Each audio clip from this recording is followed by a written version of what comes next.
दोस्तों, स्वागत है आपका हमारे यूट्यूब चैनल में। दोस्तों, आज हम लोग करणी के बारे में पढ़ेंगे। करणी के बारे में पढ़ने से पहले आप करणी से संबंधित जो प्रश्न होते हैं उसके बारे में थोड़ा सा गंभीरता से हम लोग चर्चा कर लें कि करणी क्यों ज़रूरी है, करणी से संबंधित प्रश्नों को हल करना क्यों ज़रूरी है और इसके बारे में सीखना क्यों ज़रूरी है। दोस्तों, करणी से संबंधित प्रश्न अक्सर जितने भी कंपटीशन वाले एग्ज़ाम होते हैं उसमें पूछे जाते हैं और स्टैंडर्ड क्वेश्चन पूछे जाते हैं। इसलिए करणी से संबंधित प्रश्नों को हल करने के लिए हमें करणी के बेसिक और स्टैंडर्ड नियम जो हैं उसको हमको तैयार करना चाहिए, हमें पढ़ना चाहिए, हमें याद रखना चाहिए। जब तक हम उसके बेसिक नियमों को नहीं पढ़ेंगे तब तक हम करणी से संबंधित जो सवाल हैं उसको हल नहीं कर पाएंगे। करणी से संबंधित कुछ बहुत महत्वपूर्ण प्रश्न मैंने ब्लैक बोर्ड पर लिख दिया है। ये दोस्तों इसलिए लिख देता हूँ कि ताकि आपको इस गंभीरता का पता चले कि वास्तव में इससे संबंधित प्रश्न आते हैं कि नहीं आते हैं। तो दोस्तों, आप अगर मैथ का एग्ज़ाम दे रहे हैं, वनडे एग्ज़ाम दे रहे हैं, तो आप मुझे आशा है कि आप गंभीर रहते हैं अपने सब्जेक्ट के प्रति। तो ये जितने भी प्रश्न मैंने लिखे हैं दोस्तों, इसी टाइप के प्रश्न आते हैं। इससे भी स्टैंडर्ड प्रश्न आते हैं और इससे भी लोअर प्रश्न आते हैं। तो हमें सबसे पहले उसके बेसिक नियमों को जानना होगा, उसके बाद ही हम इन प्रश्नों को हल कर पाएंगे। लेकिन जो पुराने क्वेश्चंस होते हैं, पुराने कॉन्सेप्ट वाले क्वेश्चन होते हैं, उनको फिर से रिपीट किया जाता है। तो इसलिए हम आपको पुराने जो क्वेश्चंस होते हैं उसको सॉल्व कराते हैं ताकि आपकी जो प्रिपरेशन हो। सबसे पहले जो क्वेश्चन उठता है वो उठता है कि करणी क्या है, करणी किसे कहते हैं। तो दोस्तों, करणी का जो चिन्ह है आपने देखा होगा, ये करणी का एक चिन्ह है और बेसिकली इसका प्रयोग होता है किसी संख्या का मूल ज्ञात करने में। किसी संख्या का मूल, मूल का मतलब है जड़, जैसे वर्गमूल, घनमूल, चतुर्थ मूल।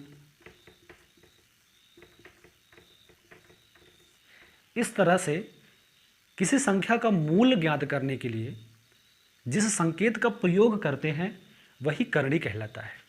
अगर इस संकेत के आगे 2 लिख दिया जाए तो ये हो जाएगा वर्गमूल। इस करणी के अंदर जो संख्या यहाँ पर लिखी जाएगी उसका हम वर्गमूल निकालेंगे। इसी करणी के आगे अगर हम 3 लिख देते हैं तो उसका संबंध घनमूल से हो जाता है।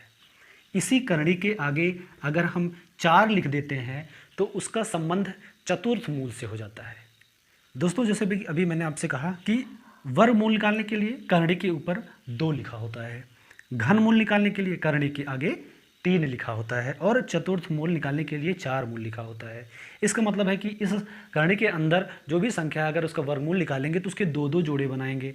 घनमूल में 3-3 का जोड़ा बनाते हैं, चतुर्थ मूल में 4-4 का जोड़ा बनाते हैं। एक उदाहरण से हम समझते हैं, अगर लिखा गया है √25 तो हम इसका गुणनखंड निकालते हैं तो ये हो जाता है 5 × 5।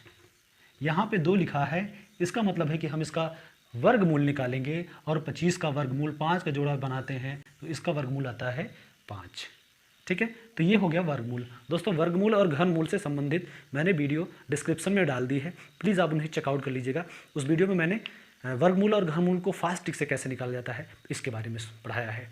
चलिए, तो ये हो गया करणी क्या है। अब हम आते हैं करणी कितने प्रकार की होती है। दोस्तों, करणी के प्रकार, हम करणी के प्रकार के बारे में अब जो है बताएंगे। करणी जो है वो बेसिकली 2 प्रकार की होती है। ये 2 प्रकार की होती है। नंबर 1 है सजातीय करणी और नंबर 2 है विजातीय करणी। सजातीय करणी को समान करणी भी कहा जाता है, समान करणी, और विजातीय को असमान करणी। एक समान करणी और एक असमान करणी। तो समान करणी उसे कहते हैं जिसकी घात और करणी के अंदर जो संख्या है वो समान हो, उसमें एक रूपता हो। उदाहरण के लिए, जैसे हमारे पास ये कोई संख्या है, ये एक करणी है, यहाँ पर इसकी घात 2 है, तो इसकी जो सजातीय करणी होगी उसकी भी घात 2 होगी। इसके आगे जो संख्या है वो कुछ भी हो। ठीक है, ये एक सजातीय करणी है। इसी प्रकार से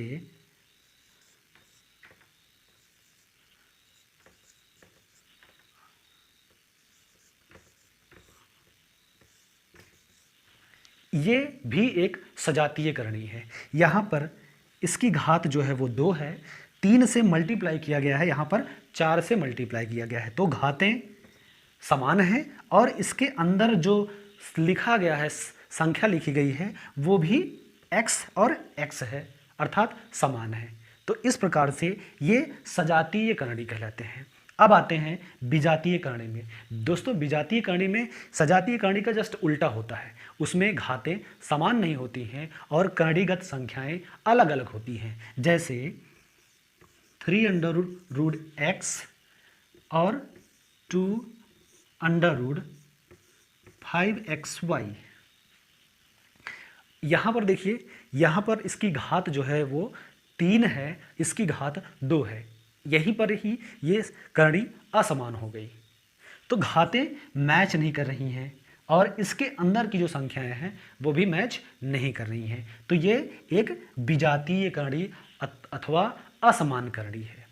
ठीक है, ये हो गया करणी और करणी के प्रकार। करणी 2 प्रकार की होती है, सजातीय और विजातीय। सजातीय करणी में इसकी घातें समान होती हैं और करणी के जो अंदर संख्याएं होती हैं उसमें भी समानता पाई जाती है। विजातीय करणी में इसकी घातें समान नहीं होती है और करणी के अंदर जो संख्याएं होती हैं वो भी समान नहीं होती हैं। अगर समान हैं भी लेकिन इनके जो घात है वो डिफरेंट हैं, तब भी ये विजातीय करणी कहलाएंगी। तो ये करणी 2 प्रकार की होती है। अब हम करणी के जोड़ और घटाव के बारे में पढ़ेंगे।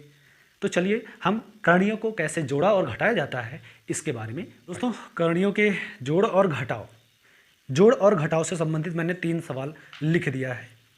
ये करणियों का जोड़, ये भी जोड़ और यहाँ पर घटाव है। 3 क्वेश्चन हैं। मैं आपको विश्वास दिलाता हूँ, आपको इन तीनों क्वेश्चंस में कणियों को जोड़ने और घटाने से संबंधित सारे नियमों को मैं एक्सप्लेन कर दूंगा कि कैसे कणियों को जोड़ते और घटाते हैं। सबसे पहले क्वेश्चन पे जाते हैं। दोस्तों, ये जो कणी के अंदर संख्या लिखी होती है, ये संख्या नहीं जुड़ती है। जुड़ना केवल कणी के बाहर जो संख्याएं हैं वो संख्याएं जुड़ती हैं।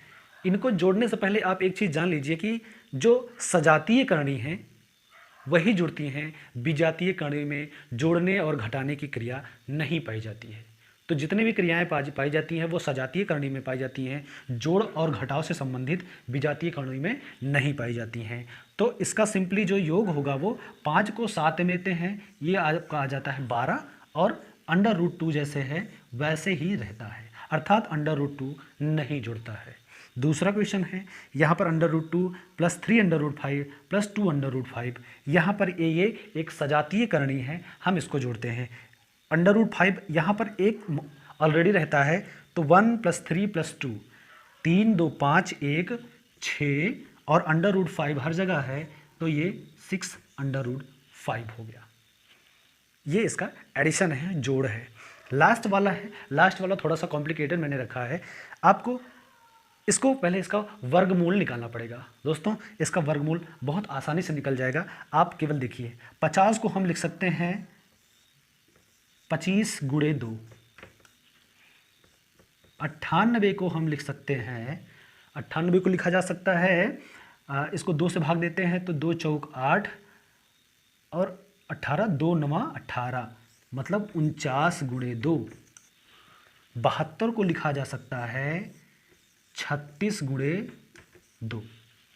आप देख रहे हैं 25, 49 और 36 ये सभी पूर्ण वर्ग संख्याएं हैं और पूर्ण वर्ग संख्याओं का वर्गमूल बहुत आराम से निकाला जा सकता है। 25 का वर्गमूल हो जाएगा 5√2। 25 को क्या लिखेंगे, 5 × 5, 5 को बाहर निकाल लेंगे तो ये हो जाएगा 5√2। इसी तरह से 49 को लिखेंगे 7 × 7, एक साथ बाहर निकल जाएगा 7√2 और 36 को लिखेंगे 6 × 6, 6 × 6 और एक 6 बाहर निकाला जाएगा। तो ये हमारा जो सवाल है वो कुछ इस फॉर्म में आ गया।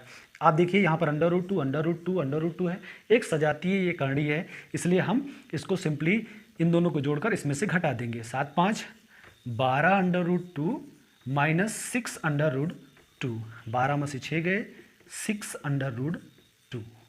दोस्तों, यही इसका आंसर है। तो हम इसी तरह से करणियों को जोड़ते और घटाते हैं। अब अगले पोर्शन में बचा है करणियों का गुणा और भाग। चलिए हम करणियों को गुणा और भाग सीखते हैं। दोस्तों अब आइए हम करणियों के गुणा और भाग के बारे में चर्चा कर लेते हैं। करणियों का गुणा। करणियों का गुणा दोस्तों, ये करणियों का गुणा तभी संभव हो पाता है जब इसकी घातें, ये इसकी घात है, जब इसकी घात समान हो तभी इसका गुणा संभव हो पाता है। अगर करणी की घात समान नहीं है तो हम इसका गुणा बिल्कुल नहीं कर सकते हैं। जैसे पहला सवाल ले लेते हैं, इसकी दोनों घातें दो दो हैं, तो इसका जो सिंपल गुणा होगा 3 को 5 से गुणा कर देंगे और ये आपका आ जाएगा 5 तिहाई 15, इसकी घात 2 रहेगी। अगर इसकी घात 2 नहीं है, घातें अलग अलग हैं, ये हमने नेक्स्ट वाला क्वेश्चन लिख दिया है, इसकी घात 2 है, सेम क्वेश्चन है, यहाँ पर इसकी घात 2 है और यहाँ पर इसकी घात 3 है, तो कि ये सवाल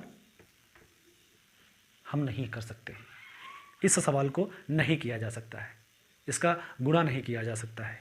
आगे चलते हैं, करणी की घात। करणी को अगर हम भाग देना है तो करणी को भाग देना है, उसमें भी वही कंडीशन है, इसकी घातें समान होनी चाहिए। अगर घातें समान हैं तो जो गुणा और भाग जो उसका सामान्य नियम होता है, हम उन्हीं नियमों को फॉलो करते हैं। 28 में 7 से भाग देते हैं, 7 एकम 7, 7 चौक 28, ये आपका आ गया 4, यही इसका आंसर है। तो दोस्तों ये हो गया आपका करणी का गुणा और करणी का भाग, यही इसका सामान्य नियम है। दोस्तों मैं बहुत एक्सप्लेन नहीं कर रहा हूँ, नहीं तो वीडियो बहुत लंबी बन जाती है और वीडियो बहुत लंबी बन जाने से लोग देखना भी पसंद नहीं करते हैं, इसलिए शॉर्टकट में मैं टू दी पॉइंट बात कर रहा हूँ, टू दी पॉइंट सवालों को समझाने का प्रयास कर रहा हूँ, जिससे कि आपको सवाल समझ में भी आ जाए। मेरा जो दोस्तों उद्देश्य है वो ये है कि आप किसी चीज़ को उसका बेसिक समझें, उसका एडवांस लेवल समझें। अगर आप उसका बेसिक नहीं समझते हैं तो दोस्तों एडवांस आप कभी नहीं समझ सकते हैं, ठीक है। तो पहले आप इसका बेसिक समझिए, उसके बाद हम एडवांस आपको समझाएंगे। चलिए हम गुणा और भाग हमने पढ़ लिया, अब हम करणी से संबंधित और कुछ जो उसके गुण हैं उसके बारे में पढ़ते हैं। दोस्तों लास्ट में हम सीखेंगे करणियों की तुलना करना। करणियों, ये सवाल जो है दोस्तों आप मान के चलिए कि बहुत पूछा जाता है। हमें विकल्प में 3 सवाल दे दिए जाते हैं, 3 इस तरह से दे दिए जाते हैं, 3√2, 2√3 और 3√4, और हमसे कह दिया जाता है कि इसमें सबसे बड़ी और सबसे छोटी करणी कौन है, या फिर ऐसे दिया जाता है कि निम्नलिखित प्रश्न में सबसे छोटी संख्या कौन सी है। तो हम चूँकि करणी है तो इसको हम ऐसे तो देख के सॉल्व नहीं कर सकते हैं, इसका जो प्रॉपर तरीका है उसी मेथड से हम सॉल्व कर सकते हैं। तो इसका प्रॉपर मेथड क्या है दोस्तों, सबसे पहले हम इन संख्याओं का, जो ये बाहर लिखी गई हैं संख्याएं, इसका हम लासा निकालते हैं, लघुत्तम समापवर्तक एलसीएम निकालते हैं। दोस्तों एलसीएम वाली वीडियो भी मैंने बनाई है, बहुत अच्छे ढंग से समझाया है, आप उसको भी डिस्क्रिप्शन में, अगर आप इस वीडियो को देख रहे हैं तो प्लीज़ चेक कर लें, उस डिस्क्रिप्शन में मैंने एलसीएम को निकालना सिखाया है अच्छे ढंग से। इसका लासा कैसे निकालते हैं, तो इसका लासा दोस्तों होगा 3 × 2, ये होगा 6 इसका लासा होगा। अब हम इसको लिखते क्या है, 3√2 को हम लिख सकते हैं 2 की घात 1/3, इसको लिख सकते हैं 3 की घात 1/2, और इसको लिख सकते हैं 4 की घात 1/3। दोस्तों ये शॉर्ट फॉर्म है, शॉर्ट ठीक है, मैं इसको समझा रहा हूँ। अब ये जो 6 आपका आया है लासा, इसी से इसमें गुणा कर देते हैं, इसकी घातों में × 6 और × 6, सिंपली काट देते हैं। 3 एकम 3, 3 दूनी 6, 2 एकम 2, 2 तिहाई 6, 3 एकम 3, 3 दूनी 6। हमारे पास क्या आया, 2 की घात 2, 3 की घात 3 और 4 की घात 2। 2 की घात 2, 2 दूनी 4, 3 की घात 2, 3 की घात 3, 3 त्रिक 27, 3 त्रिक 9 त्रिक 27, और 4 की घात 2 मतलब 4 × 4, 4 चौक 16।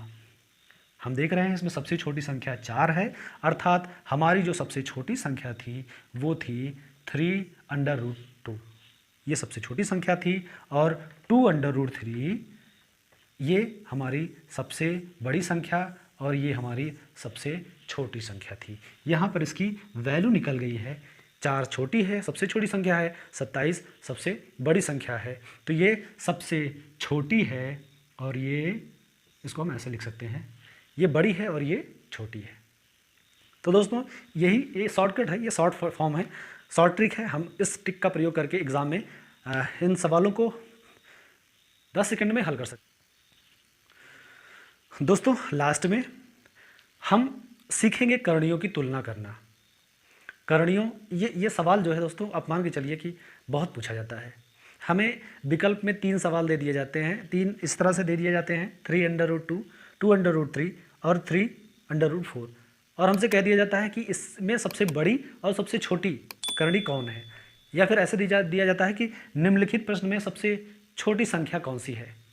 तो हम चूँकि करणी है तो इसको हम ऐसे तो देख के सॉल्व नहीं कर सकते हैं, इसका जो प्रॉपर तरीका है उसी मेथड से हम सॉल्व कर सकते हैं। तो इसका प्रॉपर मेथड क्या है दोस्तों, सबसे पहले हम इन संख्याओं का, जो ये बाहर लिखी गई हैं संख्याएं, इसका हम लासा निकालते हैं, लघुत्तम समापवर्तक एलसीएम निकालते हैं। दोस्तों एलसीएम वाली वीडियो भी मैंने बनाई है, बहुत अच्छे ढंग से समझाया है, आप उसको भी डिस्क्रिप्शन में, अगर आप इस वीडियो को देख रहे हैं तो प्लीज़ चेक कर लें, उस डिस्क्रिप्शन में मैंने एलसीएम को निकालना सिखाया है अच्छे ढंग से। इसका लासा कैसे निकालते हैं, तो इसका लासा दोस्तों होगा 3 × 2, ये होगा 6 इसका लासा होगा। अब हम इसको लिखते क्या है, 3√2 को हम लिख सकते हैं 2 की घात 1/3, इसको लिख सकते हैं 3 की घात 1/2, और इसको लिख सकते हैं 4 की घात 1/3। दोस्तों ये शॉर्ट फॉर्म है, शॉर्ट ट्रिक है, मैं इसको समझा रहा हूँ। अब ये जो 6 आपका आया है लासा, इसी से इसमें गुणा कर देते हैं, इसकी घातों में, × 6 और × 6, सिंपली काट देते हैं। 3 × 3, 3 दूनी 6, 2 × 2, 2 3 6, 3 × 3, 3 दूनी 6। हमारे पास क्या आया, 2 की घात 2, 3 की घात 3 और 4 की घात 2, 2 की घात 2, 2 दूनी 4, 3 की घात 2, 3 की घात 3, 3 त्रिक 27, 3 त्रिक 9 त्रिक 27, और 4 की घात 2 मतलब 4 × 4, 4 चौक 16। हम देख रहे हैं इसमें सबसे छोटी संख्या 4 है, अर्थात हमारी जो सबसे छोटी संख्या थी वो थी 3√2, ये सबसे छोटी संख्या थी, और 2√3 ये हमारी सबसे बड़ी संख्या, और ये हमारी सबसे छोटी संख्या थी। यहाँ पर इसकी वैल्यू निकल गई है, 4 छोटी है, सबसे छोटी संख्या है, 27 सबसे बड़ी संख्या है, तो ये सबसे छोटी है, और ये इसको हम ऐसे लिख सकते हैं, ये बड़ी है और ये छोटी है। तो दोस्तों यही ये शॉर्टकट है, ये शॉर्ट फॉर्म है, शॉर्ट ट्रिक है। हम इस ट्रिक का प्रयोग करके एग्ज़ाम में इन सवालों को 10 सेकंड में हल सकते हैं, आप ही जान लीजिए।